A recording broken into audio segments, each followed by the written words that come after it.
तीन दामाद की सास पार्ट 2। अब तक आपने सुना कि कावेरी जी अपनी तीनों बेटियों ईशा, मोहिनी और सुहाना की शादी तीन घर जमाई लड़कों के साथ करवा देती है।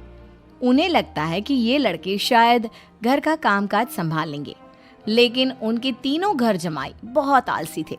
वो नौकरी भी नहीं करते थे और बाहर का काम भी नहीं। कावेरी जी ने अपनी बेटियों से कहा कि वो प्रेगनेंसी का बहाना बनाकर अपने पतियों को सबक सिखाए। अब सुनिए आगे। मम्मी, आपने जैसा कहा था हमने वैसा ही किया, लेकिन देखिए ना, विवेक का हाल तो वैसा का वैसा ही है। घर में ना सुबह का नाश्ता बनता है और ना खाना। नौकरी पर जाने की बात करूं तो खाने को दौड़ते हैं मुझे। हाँ मम्मी, मैंने भी सुमित को कितनी बार कहा कि अगर नौकरी नहीं करनी तो कोई छोटी सी दुकान ही खोल लो। घर का खर्चा कैसे चलेगा?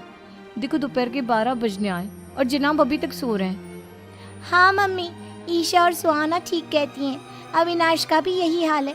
जब मैंने अपनी प्रेगनेंसी के बारे में कहा तो मुझसे कहने लगा, अरे दूसरी लड़कियां तो 9-9 महीने तक नौकरी करती है, बस डिलीवरी के टाइम छुट्टी लेती है। मोहिनी, तुम भी नौकरी करो। अब मुझे कहाँ नौकरी मिलेगी? मम्मी बताओ अब मैं क्या करूँ? हे भगवान, क्या सोचकर घर जमाई दामाद लाई थी मैं कि मेरी बेटियां मेरे पास रहेंगी और खुश रहेंगी, लेकिन इन आलसी दामादों ने तो हमारी जिंदगी को भी प्रॉब्लम में डाल दिया है। मैं तो कहती हूँ मम्मी, हम लोग वापस अपनी जॉब पर जाना शुरू कर देते हैं। बता देते हैं इन लोगों को कि हमने प्रेगनेंसी का बहाना किया है। नहीं नहीं बेटा, ऐसी गलती भी मत करना। अगर तुमने ऐसा किया तो इन तीनों की आदत और खराब हो जाएगी। अरे आज नहीं तो कल कभी तो तुम प्रेग्नेंट होगी, तब वापस यही प्रॉब्लम आएगी। तब क्या करोगी तुम तीनों? हाँ मम्मी, आपकी बात तो बिल्कुल सही है। इन लोगों को तो सुधारना ही पड़ेगा। लेकिन कैसे? अपने बच्चों के आने की खबर सुनकर भी इन लोगों पर कोई असर नहीं हो रहा। पैसे कमाने के लिए घर से बाहर निकलना ही नहीं चाहते ये तीनों। अब मेरे दिमाग में एक प्लान आया है। तुम तीनों चिंता मत करो, उन तीनों को बुलाओ, फिर मैं बात करती हूँ। थोड़ी देर बाद कावेरी जी अपने तीनों दामादों को सामने बुलाकर अपनी बात कहना शुरू करती हैं। अविनाश, सुमित और विवेक, देखो बेटा, मैं ना तुम तीनों से बड़ा प्यार करती हूँ, इसीलिए तो तुम्हें घर जमाई बना कर रखा है मैंने। अरे मम्मी जी, सीधे सीधे कहिए ना, क्या बात है? प्यार तो हम भी आपको बहुत करते हैं। अरे मम्मी जी, आपकी इज्जत भी बहुत करते हैं। अरे भाई, आपके जैसी सास और कमाने वाली बीवी सबको मिलती है क्या? हाँ मम्मी, विवेक और सुमित ठीक कह रहे हैं। आपकी बेटी से शादी करके मेरी तो जिंदगी ही अच्छी हो गई है। जानती हूँ मैं, और ये भी जानती हूँ कि तुम तीनों अपने अपनी बीवियों से बहुत प्यार करते हो। बेटा, बात ऐसी है कि हमारे कुल गुरु ने कहा है कि प्रेग्नेंट होने के बाद मेरी तीनों बेटियां शुरू के 4 महीने हमारे गांव में जाकर रहेगी, जहां मेरे चाचा जी रहते हैं। अरे लेकिन क्यों मम्मी, गांव में जाकर रहने की क्या जरूरत है इन तीनों को? वो क्या है ना बेटा, हमारे परिवार को एक श्राप है। अगर मेरी बेटियों ने यहाँ पर बच्चा पैदा करने की कोशिश की तो उनके बच्चों को कुछ भी हो सकता है। इसलिए अब से लेकर 4 महीने पूरे होने तक इन्हें गांव वाले घर में रहना पड़ेगा। हाँ तो इसमें प्रॉब्लम क्या है मम्मी जी? हम भी वहाँ जाकर रहेंगे, पिकनिक मनाएंगे। अरे भाई, बीवी जहाँ हम भी वहाँ। हाँ यार, आइडिया तो बहुत अच्छा है। शहर की जिंदगी में रह रहकर परेशान हो चुके हैं, अब कुछ दिन गांव में बिताएंगे। तुम लोग समझने की कोशिश क्यों नहीं करते? तुम में से कोई भी वहां नहीं जा सकता, और मैं यहाँ रहूंगी ना तुम तीनों के साथ। 4 महीने की तो बात है, उसके बाद ये तीनों ही लौट कर आ जाएंगी।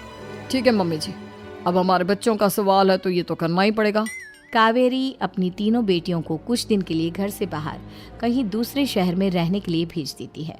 कुछ दिनों के बाद, अरे मम्मी जी, बहुत दिन से पिज्ज़ा नहीं खाया, मंगवाइए ना। क्या बताऊं बेटा, पहले तो बेटियां खर्चा दे देती थी क्योंकि उनकी नौकरी थी, लेकिन अब तो मेरे पास पैसे ही नहीं बचे। थोड़े बहुत पैसे हैं जो बच्चों की डिलीवरी में काम आएंगे। लेकिन मम्मी जी, आपकी बेटियों को वापस आने में तो अभी बहुत वक्त बाकी है। वही सोच सोच कर परेशान हो रही हूँ। सोच रही हूँ कल से दूध भी बंद करवा देती हूँ। अब दूध वाले को देने के लिए पैसे भी तो नहीं है ना। अरे नहीं नहीं मम्मी जी, अगर दूध भी बंद करवा दोगी तो मुझे चाय कहाँ से मिलेगी? और चाय के बिना मैं तो मर ही जाऊंगा। क्या करूं बेटा, इसके अलावा हमारे पास कोई ऑप्शन नहीं है, मेरे पास पैसे ही नहीं बचे।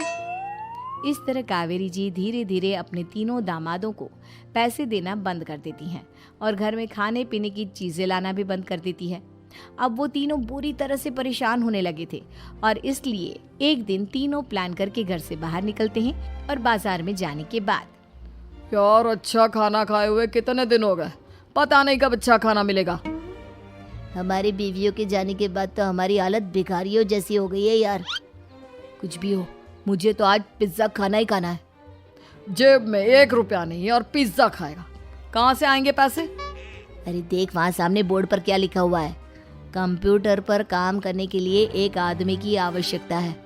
भाई मैं तो जा रहा हूँ, काम करूँगा और शाम तक पैसे लाकर आराम से पिज्ज़ा खाऊंगा।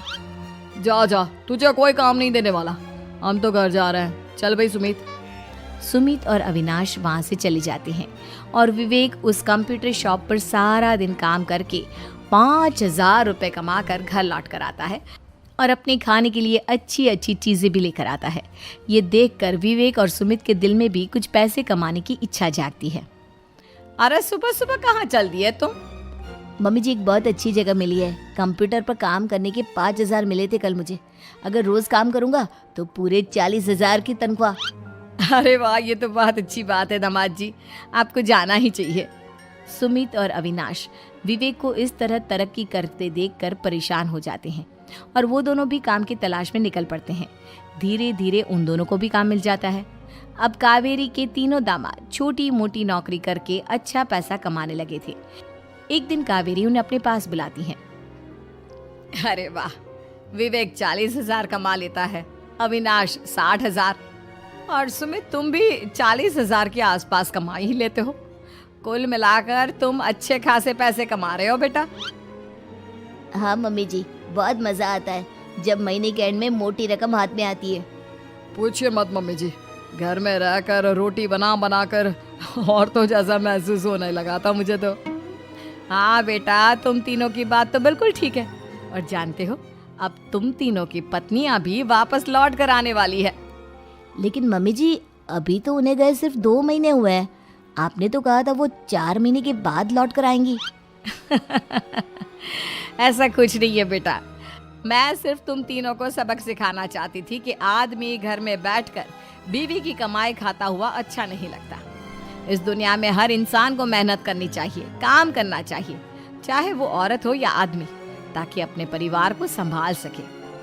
कावेरी की बात सुनकर उन तीनों को अपनी गलती का एहसास होता है और कावेरी उन्हें सच बता देती है कि ईशा, सुहाना और मोहिनी शहर में ही कहीं दूसरी जगह रह रहे थे।